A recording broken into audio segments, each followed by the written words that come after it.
আসসালামু আলাইকুম রহমতুল্লাহি ওয়া বারাকাতুহু। আমরা আজকে শিখব HTML ইনলাইন সিএসএস। কিভাবে HTML ইনলাইন সিএসএস এর মাধ্যমে বিভিন্ন স্টাইলগুলো করা হয় তা আমরা জানবো। তো জানতে হলে গ্রিন স্কুল বিডির সাথেই থাকুন।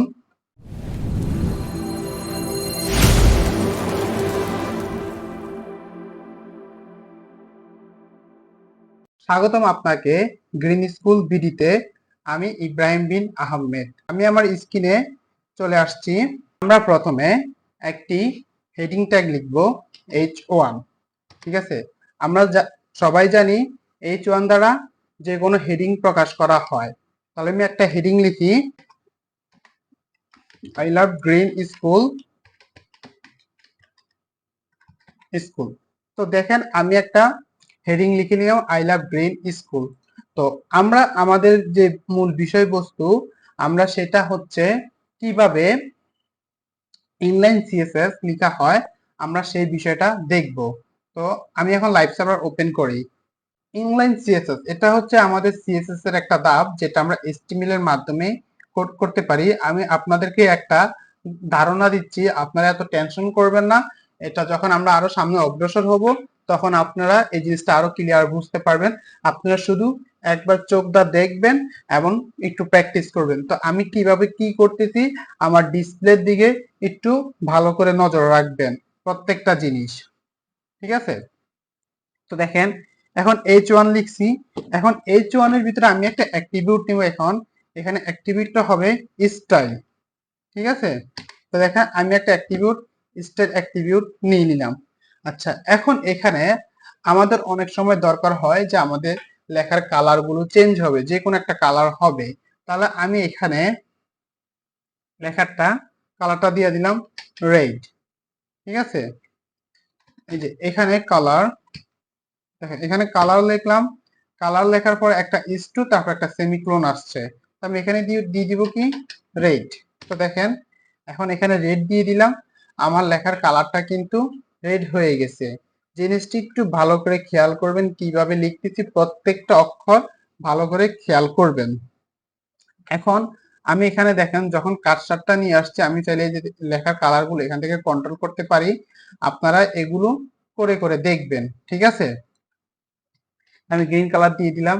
আচ্ছা, এখন এইখানে যদি আমি দিয়ে দিই ব্যাকগ্রাউন্ড কালার, দেখেন এই যে আমাদের যে এই যে ডাবল ক্লোন আছে এই ক্লোনের ভিতরেই হবে, কিন্তু সেমিক্লোন দিয়ে হবে প্রত্যেকটা স্টেপে। এখন যদি আমি এখানে দিই ব্যাকগ্রাউন্ড কালার, তাহলে দেখেন ব্যাকগ্রাউন্ড কালার আমি এখন যদি এখানে লিখি গ্রে, তাহলে এখন দেখেন আমি যদি এখন এই যে ব্যাকগ্রাউন্ড কালারটাকে গ্রে করে সেভ দিই, তাহলে আমার কি হচ্ছে দেখেন আমার H1 এর ব্যাকগ্রাউন্ড কালারটা কিন্তু গ্রে হয়ে গেছে।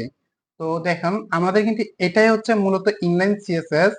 তো দেখেন আমি আপনাদেরকে আরো কিছু করে দেখাচ্ছি, একটু অপেক্ষা করেন।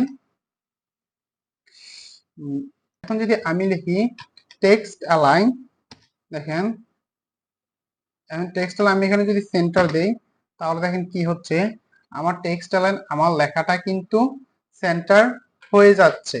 তাহলে এখন দেখেন আমরা এখানে কয়টা জিনিস অ্যাড করলাম।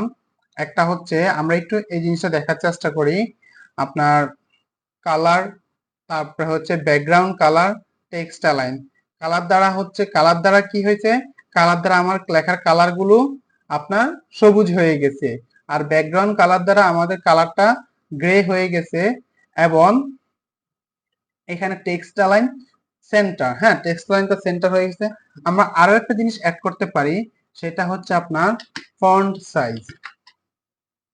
ঠিক আছে, আমরা এখানে ফন্ট সাইজটাকে দিতে পারি। ফন্ট সাইজ আমি মনে করেন যে এখানে 30 পিক্সেল করে দিলাম। তাহলে দেখেন এখন যদি আমি এখানে সেভ দেওয়া হয়, তাহলে দেখেন এখন এই যে 30 পিক্সেল, আমি 30 পিক্সেলের একটু বাড়াই দিয়ে আরো এখানে দেখেন একটু খেয়াল করেন 100 পিক্সেল করে দিচ্ছি। তাহলে দেখেন এই যে আমাদের সাইজটা কতটা বড় হয়ে গেছে। আমরা 40 পিক্সেল করে দিই, দেখেন তাহলে কি আমরা এভাবে ফন্ট সাইজ কিন্তু বাড়াইতে পারি ইনলাইন সিএসএস এর মাধ্যমে। ইনলাইন সিএসএস যদিও তেমন একটা ব্যবহার হয় না, কিন্তু আমাদের ক্ষেত্র বিশেষ ব্যবহার করা দরকার হয়, তাই জেনে রাখাটা ভালো। এই হচ্ছে আমাদের ইনলাইন সিএসএস।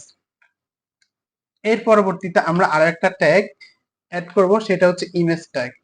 তো আপনাদের আরো একটা কথা জানিয়ে রাখি, যদি আপনারা আমার ক্লাসগুলো বুঝতে পারেন তাহলে অবশ্যই আমার চ্যানেলটাকে সাবস্ক্রাইব করে দিবেন এবং হচ্ছে ভিডিও কমেন্ট বক্সে আপনার মতামতটা জানিয়ে দিবেন। তারপর দেখেন আমি এখন এখানে একটা ইমেজ ট্যাগ লিখি। IMG আমরা জানি ইমেজ ট্যাগ কিভাবে লেখা হয়। SRC এটার মানে আমরা কি সেটা আমরা জানি। তাহলে আমি এখানে একটা ইমেজ সোর্স দিয়ে দিলাম এবং এখানে অল্টারনেটিভ আমরা এখানে দিয়ে দিলাম কি ইমেজ। হ্যাঁ, ইমেজ দিয়ে দিলাম। আচ্ছা, তো চলুন আমরা এখন দেখি আমাদের এখানে কি ইমেজ আসছে। তাহলে দেখেন এখানে একটা ইমেজ চলে আসছে, ইমেজের আকৃতিটা অনেক বড়। তো আমরা এখন সেই ইনলাইন সিএসএস এর মাধ্যমে এটা করব। আমরা এতদিন ডিরেক্ট হাইট এবং উইডথ এর মাধ্যমে করে দিছি, বাট সেটা আমরা ইনলাইন সিএসএস এর মাধ্যমে কন্ট্রোল করব। তো দেখুন আমি এখানে এখানে একটা স্টাইল নামে একটা অ্যাট্রিবিউট লিখলাম। লেখার পরে এখন যদি আমি এখানে হাইট দেই, হাইট আপনার 500 পিক্সেল, যদি আমি এখন সেভ দিই দেখেন তাহলে এই যে আমাদের ছবিটার কিন্তু হাইট আমাদের 500 পিক্সেল সেভ হয়ে গেছে। এখন যদি আমি এখানে উইডথ দেই, একটা জিনিস চিন্তা করেন,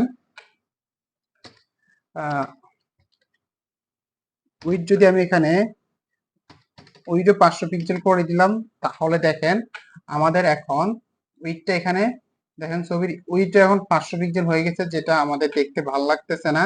আর একটু বাড়ায় দিয়ে আমরা 700 করে দিলাম। ঠিক আছে, এটা না,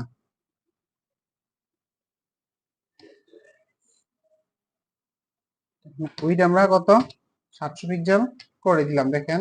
তাহলে এই যে দেখেন এখানে হাইট 500 এবং উইডথ 700, জিনিসটা ভালো করে খেয়াল করবেন। তারপর দেখেন আমরা যদি এখন ছবির সাইজটা দেখি তাহলে দেখেন আমাদের ছবির একটা সেভ হয়ে গেছে। তো এখন দেখেন এই যে আমি যে বিভিন্ন জিনিসগুলো পরিবর্তন করতেছি, হাইট উইডথ, এগুলো হচ্ছে মূলত ইনলাইন সিএসএস এর কাজ। আমি আপনাদেরকে শুধু একটা ধারণা দিতেছি, আবারও বলতেছি এই সিএসএস সম্পর্কে আমরা যখন সিএসএস এ যাব আমরা তখন গভীরভাবে জানবো, কিন্তু যেহেতু আমরা এসটিএমএল এ আছি তাই এসটিএমএল এর মধ্যে মূলত ইনলাইন সিএসএস করা হয়, তাই এটা আপনাদের জানা দরকার। এখন দেখেন, এখন যদি আমি এখানে লিখি বর্ডার রেডিউস, আচ্ছা বর্ডারে দিয়ে দিতে, বর্ডার হচ্ছে আপনার 4 পিক্সেল সলিড রেড। ঠিক আছে, রেড করে দিলাম। তো দেখেন এখন যদি আমরা একটু খেয়াল করি আমাদের দেখেন ছবির চারপাশে কিন্তু একটা বর্ডার চলে আসছে, একটা রেড বর্ডার। তো এই জিনিসগুলো আপনারা যে প্র্যাকটিস করে মুখস্থ করবেন তা করার দরকার নেই, আপনারা শুধু হাতে একবার প্র্যাকটিস করেন, এটাই এনাফ। আপনাকে পারতেই হবে, আপনাকে এটা প্র্যাকটিস এটা করার দরকার নেই। আস্তে আস্তে অনেক কিছু শিখবেন, এগুলো অটোমেটিক আপনার শিখা হয়ে যাবে। আমি এখানে দেখেন বর্ডার বর্ডার রেডিউস লিখি। বর্ডার রেডিউস যদি আমরা এখন আমি এটা আপনাদেরকে এখন একটু দেখিয়ে রাখি। দেখেন আমাদের এই যে যে অ্যাঙ্গেল গুলো, এই যে দেখেন একটা অ্যাঙ্গেল, দুইটা অ্যাঙ্গেল, তিনটা, চারটা অ্যাঙ্গেল, একটু খেয়াল করবেন।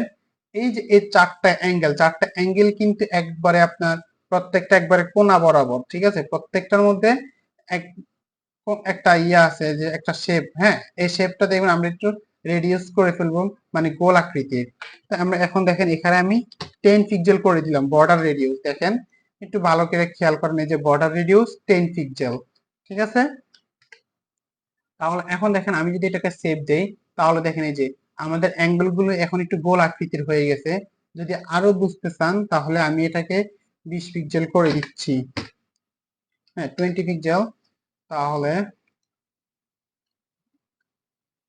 এখন দেখেন এই যে আমাদের অ্যাঙ্গেল গুলো গোল হয়ে গেছে। তো এইটাই হচ্ছে আপনার মূলত ইনলাইন সিএসএস। আমি আপনাকে এটা সংজ্ঞাটা আবারও বলে দেই, যে সমস্ত স্টাইল গুলো ট্যাগের ভিতরে করা হয় সেগুলোকে ইনলাইন সিএসএস বলা হয়। ঠিক আছে, এই যে দেখেন আমি এখন এইচটিএমএল এর ভিতরেই আমরা সেই সিএসএস গুলো করছি, এবং তো এই সিএসএস গুলো হচ্ছে মূলত ইনলাইন সিএসএস। তো আজকের মতো আমাদের ক্লাসটা এখানে সমাপ্তি। আমাদের ক্লাসটা যদি ভালো লাগে অবশ্যই আমাদের চ্যানেলটাকে সাবস্ক্রাইব করে দিবেন, এবং যারা আমাদের মেসেঞ্জার গ্রুপে জয়েন হতে চান ভিডিও ডিসক্রিপশনে আমাদের ফেসবুক পেজের লিংক দেওয়া আছে, সেখানে গিয়ে যোগাযোগ করুন, তখন আপনি আমাদের মেসেঞ্জার গ্রুপে জয়েন হতে পারবেন। তো তো সবাই ভালো থাকবেন, সুস্থ থাকবেন। আসসালামু আলাইকুম।